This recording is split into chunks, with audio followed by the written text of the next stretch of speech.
So welcome back everyone, Mike here. If you watched our last video, you know that I recently filled up our deer feeder and set up a trail camera. Actually, it was just yesterday. And so this morning I went down and pulled that memory card out already. Usually I'll leave it in there for a few days, but I was curious to see if anything came in last night. Surprisingly, I got 191 pictures in less than 24 hours. Now I haven't looked them all over real well yet, but there's definitely a few smaller bucks in there, some does, some fawns, things like that. So I'll share some of those pictures with you right now.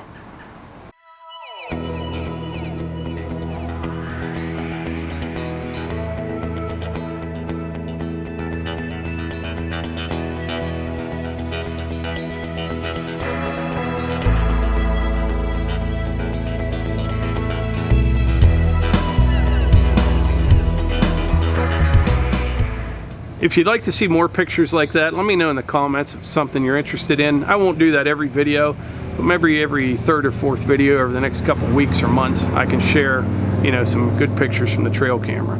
So anyway, today I'm going to go over to the neighbor's house. We are going to be working on removing an old horseshoe pit. There's two of them. And if you're not familiar with horseshoes, I know there was a question before on that on our Facebook page. Horseshoes is a game people play here in the States and probably other parts of the world, I'm not sure, but you throw horseshoes and you try to get a ringer on a pin. Now some horseshoe pits are pretty simple. You just drive a pin in the ground, you throw horseshoes at it. My neighbor's setup was pretty elaborate and pretty heavy duty. So what he did, you dig a pit and they filled it with clay and there's pins in there, and I'm not sure if they're cemented in or how they're in there, but they're in there really tight. But around all that was a big concrete, a hunk of concrete, kind of like a sidewalk that goes all the way around it. And I took the RK55 over last week to get those two big hunks of concrete out. The first one, what I did was I just kind of lifted it up and I could get underneath it with the forks and then would put like concrete block under it and drop it and get it to crack. And then we found out there's rebar all the way around it. So I took my grinder over and we cut the rebar off and we got that one into manageable pieces. The next one, I went over, and when I started lifting it up, I realized I didn't think I could, but I was able to pick the whole thing up. Here's a picture of that. That was very heavy. I didn't know if the RK55 would lift it, but I didn't have any problems with it, and I got it out of there. So the next step, I'm going to take probably the little RK24 over and dig out the clay. So there's a bunch of clay in there, and get those pins out. I don't know what's in the, you know, how those pins are anchored into the ground, but I can use a little backhoe for that. And I'll take a dump trailer over as well to remove all the clay. And then we will grade it all up. And then he may need a load of topsoil in there. We'll see. But we'll get it graded up and get it seeded and mulched. And this time of year, he'll have to water it about every day to get anything to grow. But anyway, I'm going to head over there now and we'll see how it goes.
So the horseshoe pits are gone, and all signs of them.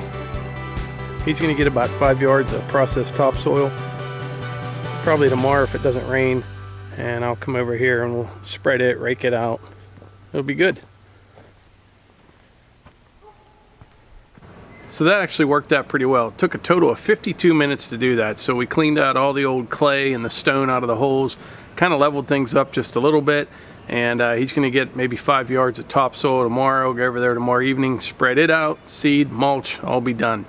But anyway, like I always say, if you enjoy these videos, please hit the like button, click subscribe, and share them with your friends. Thanks.